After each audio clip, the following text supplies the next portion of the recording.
Muito bem, estamos chegando para mais uma aula e hoje o nosso assunto será conflitos emocionais.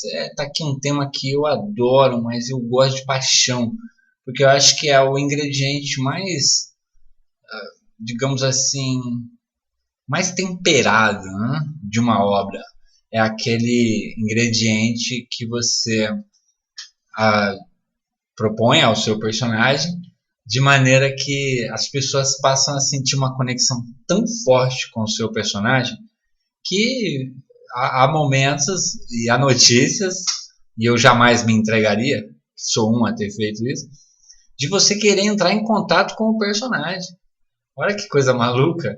Você se conecta de tal maneira ao personagem que você acaba querendo ajudá-lo de alguma forma. E isso acontece com essa técnica que é criando conflitos interiores. Tá? Você vai criar conflitos de ordem emocional, não são conflitos práticos, de ordem física ou por alguma ação, mas aqueles conflitos que aparecem na mentalidade das pessoas. Um exemplo para que fique claro isso para você seria você pensar, por exemplo, num padre que se apaixona. Olha aí, um padre que se apaixona, em tese não seria nenhum problema, bastava ele largar ali o batistério e ir lá e casar com a pessoa com quem ele se apaixonou. Só que a gente sabe que não é bem assim, porque afinal de contas são princípios religiosos ali em conflito com princípios emocionais. Então, conflitos interiores, conflitos emocionais é uma das melhores partes, uma das melhores técnicas que você deve desenvolver para fazer uma boa obra que prenda o teu leitor mesmo. E fabricar conflitos não é, na sua história, não é diferente dar notícias ruins, não é isso. Dar notícias ruins é uma coisa, criar conflitos é outra. É permitir que, em razão dessa amargura gerada no seu personagem entre uma situação emocional e uma situação prática, faça com que o seu leitor sinta, deseje ajudá-lo. Né? Então, isso é uma coisa fantástica. Bom, nós podemos encontrar diversos tipos de interpretação para o termo conflito, tá? Conflitos interiores. Basicamente seria algo que não desejamos na nossa vida, mas que é indispensável para o nosso personagem. Isso aí não há que se questionar. Afinal de contas, sem o tal do conflito, sem a trama, nós não teríamos uma história. Mas, afinal de contas, Hélio, o que é esse conflito? É briga? É guerra? É pancadaria? Também, mas não é apenas isso. Né? Isso aí tem ordem prática. Nesta aula, nós vamos falar especificamente sobre o conflito que acontece sozinho, tá? A pessoa contra ela mesma. Já viu aquela história de que no final é você contra você mesmo? Mais ou menos isso que nós vamos aplicar aqui nessa parte teórica da sua obra. Né? A definição da palavra na psicanálise é a seguinte: é uma situação em que um indivíduo se opõe ele fica em atrito entre os impulsos primários e as solicitações ou interdições sociais e morais. Isto é o comportamento moral, tá, dentro da ética ou da falta de ética, em contraste com algum tipo de sentimento. É aquela pessoa, por exemplo, se você é homem e ver uma mulher bonita, você tem um instinto primário, um instinto a priori de desejar, querer ali pegar aquela mulher. Só que você não fará isso. Afinal de contas, você segue uma conduta ética de respeito, onde você é regido por uma normatização na sua cabeça que não permite, você simplesmente vai lá e agarre uma mulher. Se for esse caso, você vai ser enquadrado como uma pessoa violenta, um estuprador ou coisa assim. Isso não pode acontecer, é evidente. Então, veja, esse tipo de situação, lidar com situações a priori do seu instinto ou de natureza psicológica contra ações morais e éticas é que cria ali uma vitamina bastante interessante para argumentar na nossa história. Nós sabemos de antemão que todo nosso protagonista, nosso personagem, precisam de um objetivo. As metas fazem as pessoas se moverem, tomarem atitudes e fazerem escolhas. No entanto, cada movimento do personagem dá para você uma oportunidade de apresentar ali as forças do antagonismo. Isso quer dizer, se ele tem um objetivo, está indo atrás, bolando um plano ou criando uma forma de ir atrás, você tem aqui uma grande oportunidade de colocar ali um conflito, tá? Um conflito interior. E quando eu falo antagonismo, não é só pessoas, tá? Apesar que na maior parte das histórias a ideia é que o antagonista é uma pessoa, um vilão. Não. Eu já citei aqui em outras aulas o exemplo de quando o Estado é o antagonista. De forma bem simples, você imagine um casal, né, de pessoas do mesmo sexo querendo se casar num país onde um país não laico, né, digamos assim, onde a religião tem muita importância na política, influencia muito e, enfim, a Constituição não permite, a lei não permite, seja como for, o antagonista ali é o Estado. Então, veja, não é uma pessoa, é a lei que é a oposição à conquista do objetivo daquele casal. No caso,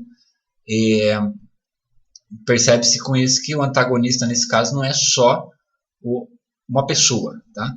E, essencialmente, neste capítulo, o que nós estamos falando é o seguinte: a ideia de antagonismo aqui é quem é o antagonista neste ponto. No caso, é o próprio conflito. Sabe, aquele ponto da tua vida onde você olha para a situação, quer fazer e não deve ou não pode e não quer. Então, veja, aí uma bagunça aí na sua cabeça que a gente chama de conflito interior. Toda a trama em si é elaborada em cima de objetivo, como eu já disse, e dos conflitos que surgem. Mas a estrutura básica, ela é sempre a mesma. Olha que coisa extraordinária. Tome nota disso. Toda a trama ela tem que ter o seguinte: ela tem que ter um objetivo, uma ação e um obstáculo. É aqui que você começa a trabalhar a estrutura da criação de um conflito anterior. Então anote isso, por favor. Um objetivo, ação e um obstáculo. Exemplo. Vamos imaginar que 3 situações. Você vai escrever uma cena e a sua cena é: Pedro quer beber água. Primeira parte. Então esse é o objetivo. Pedro quer beber água. A ação: Pedro se dirige ao bebedouro. Terceiro, obstáculo: o bebedouro está seco. Então veja, não é tão difícil. Objetivo, ação, obstáculo. Objetivo: Pedro quer beber água. Ação: Pedro se dirige ao bebedouro. Obstáculo: o bebedouro está seco. A partir dessa base aqui, se você entender essa base, nada mais se torna difícil no seu livro.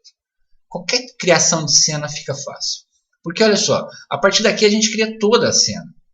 A gente pode criar, inclusive, uma história inteira. Tá? Você pensa, mas o que é isso? Pedro quer beber água, Pedro se dirige ao bebedouro e o bebedouro está seco. Acredite, daqui dá para sair um livro inteiro só com esta montagem estrutural. Então o que a gente pode fazer? Quando a gente cria essa base, né, seja ela uma história, uma cena ou um capítulo, não importa, a gente simplesmente resolve a situação na próxima ação.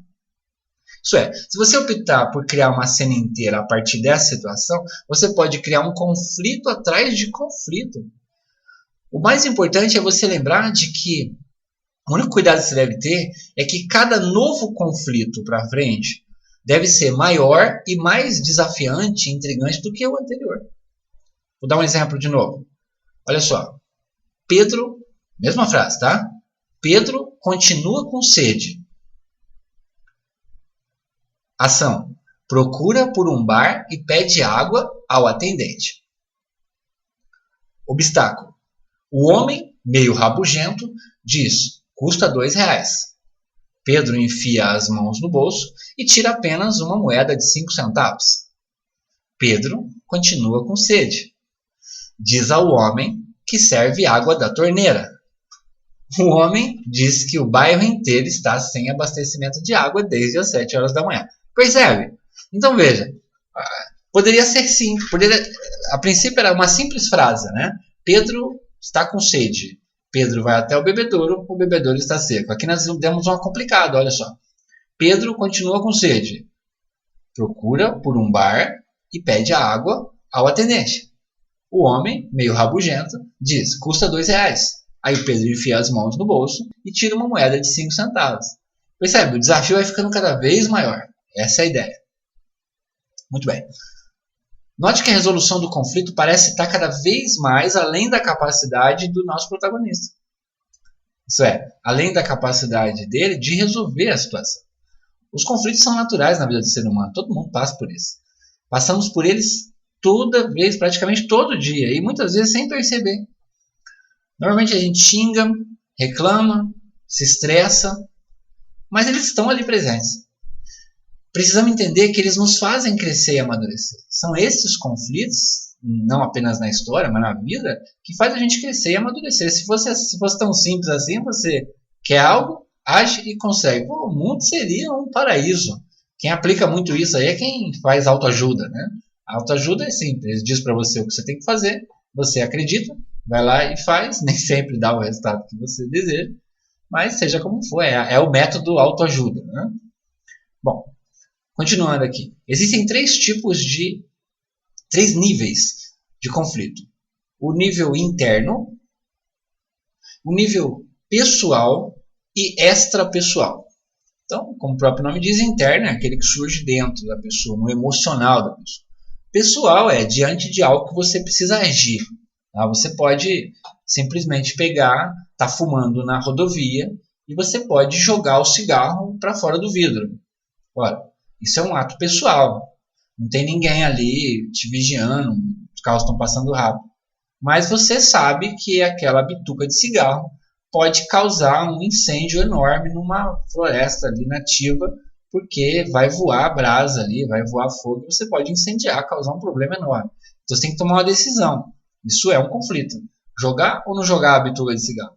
Afinal de contas, você está tendo que tomar uma decisão de ordem pessoal. E extrapessoal, algo que tem mais relação com a ética, que é quando vivemos numa sociedade, de que forma você age. Você age dentro dos princípios que foram pré-estabelecidos para um bom convívio naquela sociedade. Mas seja como for, vamos ver um por um. O conflito interno. São aqueles que o conflito está no próprio personagem, conforme eu citei. Ele mesmo é a sua limitação e o seu obstáculo. O seu corpo, a sua mente, os seus sentimentos o atrapalham. São lutadores fracos, alunos incapazes, paqueradores, tímidos, empregados incompetentes. As possibilidades aqui são infinitas. Por dar exemplo aqui vai ser o dia inteiro. O mais básico dos conflitos internos é de origem física. O personagem não tem força ou capacidade de executar uma tarefa. Exemplo. João quer namorar Maria. João vai se declarar a ela. João é tímido. Percebe? Ação, objetivo, ação e obstáculo. Então, João quer namorar Maria. Cara, não tem jeito mais simples de entender isso. Ação. João vai se declarar para Maria. Obstáculo. João é tímido. Tá aí uma coisa com a qual ninguém contava. Esse tipo de conflito é interessante porque quando ele é trabalhado na esfera psicológica, ele fica de uma maneira extraordinária. Olha só. Ana, objetivo, né? Ana quer mostrar o seu valor ao seu pai. Você viu que bacana? Eu estou te mostrando uma forma aqui de você escrever a tua história sem necessariamente se preocupar em desenvolver uma narrativa muito complexa inicialmente. Você está montando a estrutura da sua história. Então vamos lá. Objetivo. Ana, ressaltando que esse objetivo não precisa necessariamente ser o objetivo da trama toda. Pode ser o objetivo de uma determinada cena, tá? De um determinado ponto da história, né? Ou da história inteira. Aí é seu critério. Mas seja como for, está aqui o objetivo. Ana quer mostrar o seu valor ao seu pai.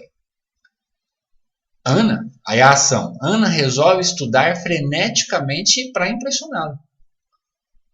Obstáculo. A Ana sofre de transtorno bipolar. Portanto, estudar em demasia aguça sua bipolaridade, o que lhe causa danos ainda maiores. Viu que bacana? Então, esse tipo de conflito de ordem interior é extraordinário para você explorar na sua história. Ainda dentro desse conflito interno, o conflito de cunho sentimental. Vou dar um outro exemplo.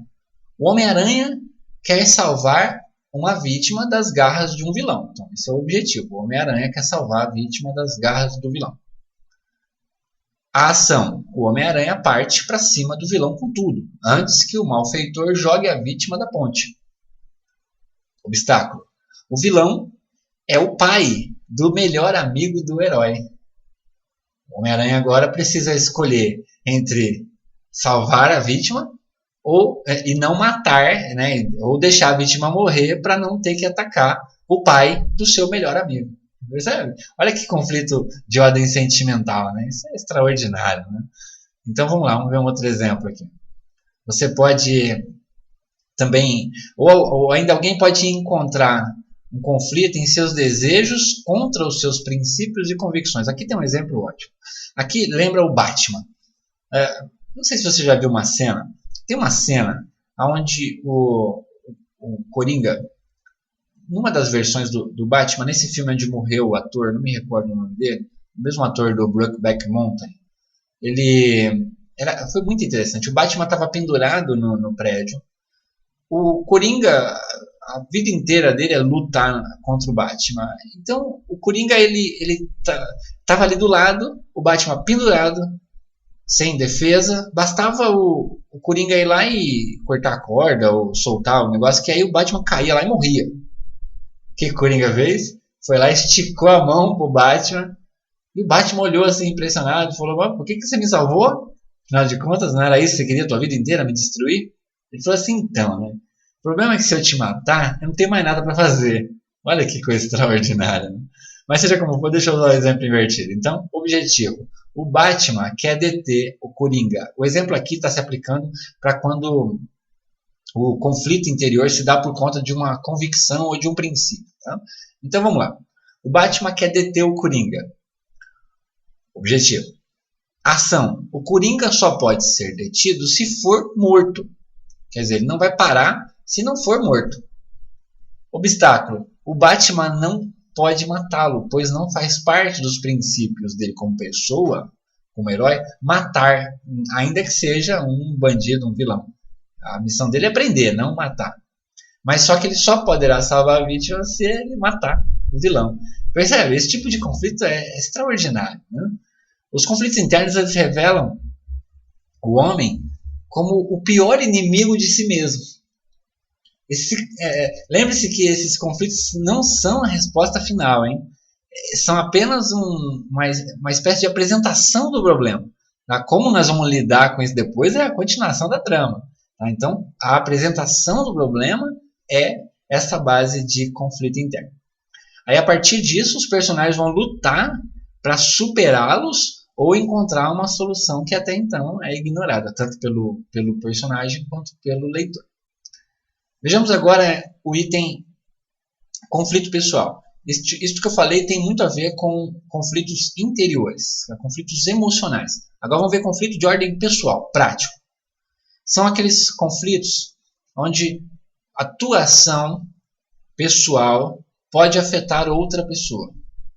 É quando alguém se coloca diante do seu personagem, do seu objetivo, com a clara intenção de impedi-lo.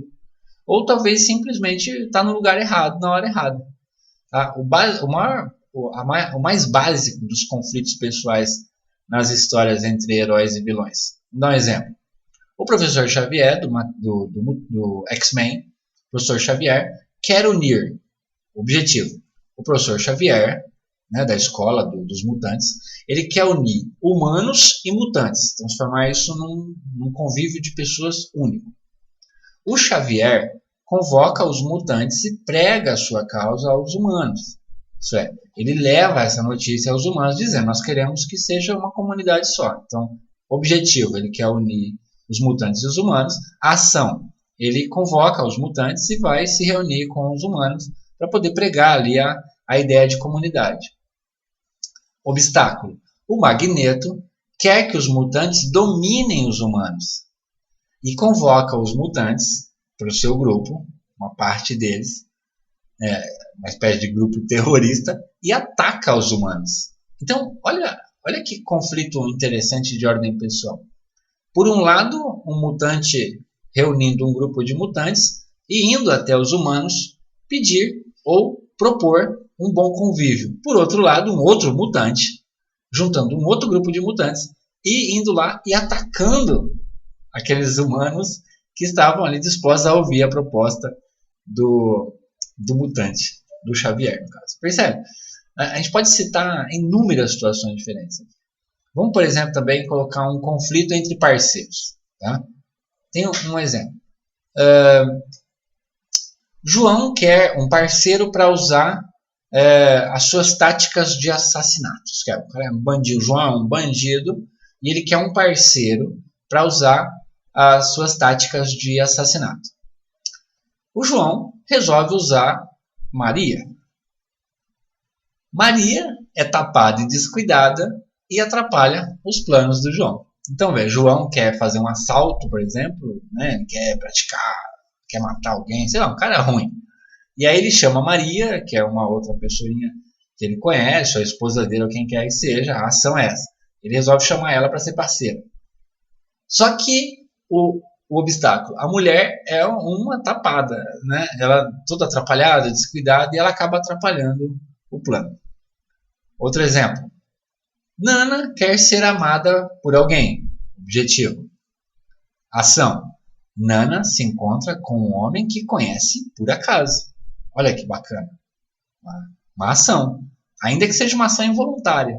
Tá? Não vai com a ideia de que a ação é só aquilo que você provoca, não. A ação pode ser involuntária também. Então, objetivo. Nana quer ser amada por alguém. Ação. Nana se encontra com um homem que conhece por acaso. Qual seria um obstáculo? Vamos lá, pensa um pouco. O homem é casado. Percebe? Não é tão difícil. A partir daí nasce uma bagunça. Assim, né? Bom, vamos lá, continuando. As pessoas são antagonistas umas das outras, mesmo no sentido mais figurado e indireto da palavra. Podem estar presentes em lutas, no ambiente de trabalho ou dentro de casa. Pode ser uma batalha para salvar o mundo ou uma simples discussão entre um marido e uma mulher para decidir quem é que vai lavar a louça. Percebe? Dá para você usar isso de maneira muito, muito inteligente, de maneira muito simples no seu roteiro. E por fim, o terceiro e último exemplo de conflito, que é o extrapessoal. Neste caso, como eu disse, no exemplo do antagonista, os obstáculos não são pessoas, mas sim uma organização, uma entidade pública, um governo, uma força superior, um exército, o mundo, a natureza, os deuses, o azar, não importa. Se você vê um outro exemplo, o Homem-Aranha quer salvar as pessoas. Objetivo.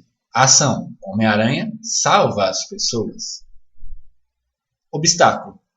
O Clarim Diário, o jornal, mostra o herói como uma ameaça pública, colocando a polícia contra ele. Olha que coisa maluca. Quer dizer, a intenção do nosso herói é salvar as pessoas. O objetivo dele. E ele, a ação, ele salva as pessoas. Mas aí o redator do jornal cismou da bola de que ele é um vilão. Vai lá e coloca no jornal que ele é uma ameaça pública. Portanto, isso faz com que a polícia fique contra ele. Percebeu? Nesse caso, é o conflito extrapessoal, aquilo que não necessariamente partiu de você. Né? Vamos lá. Um último exemplo. Frodo quer destruir o Anel do Poder. Certamente você conhece essa história. Então, objetivo. Frodo quer destruir o Anel do Poder. Ação. Frodo vai até a montanha destruir o anel. Obstáculo. Sauron coloca todo o seu exército de criaturas monstruosas atrás de Frodo. Percebe? Nesse caso, o conflito é extrapessoal porque não é necessariamente nem algo interior, nem algo de ordem pessoal, não depende de si, e sim de um impedimento que está vindo de fora. Ok?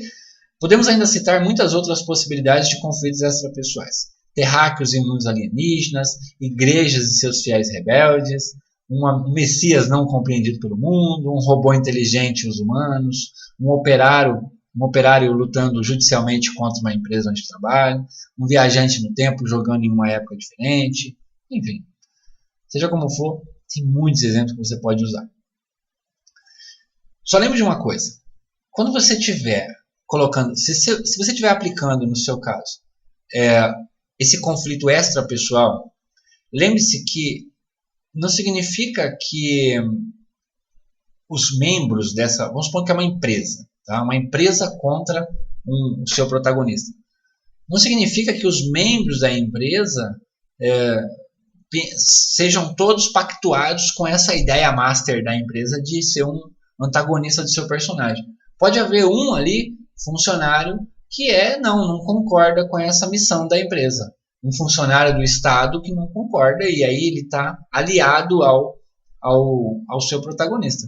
Percebe? Então, vale a pena você prestar atenção nisso. Seja como for, muitos desses personagens que fazem parte dessa empresa que é a antagonista pode estar apenas cumprindo ordem, pode nem estar fazendo isso aí com gosto. Então você pode explorar isso também. Também sim pode inserir que, como eu disse um exemplo, que uma dessas pessoas acaba saindo da missão da empresa e se aliando ao herói. Isso é uma coisa que você pode usar muito bem. Por exemplo, no Blade Runner, você tem ali o Descartes, está caçando replicantes amotinados.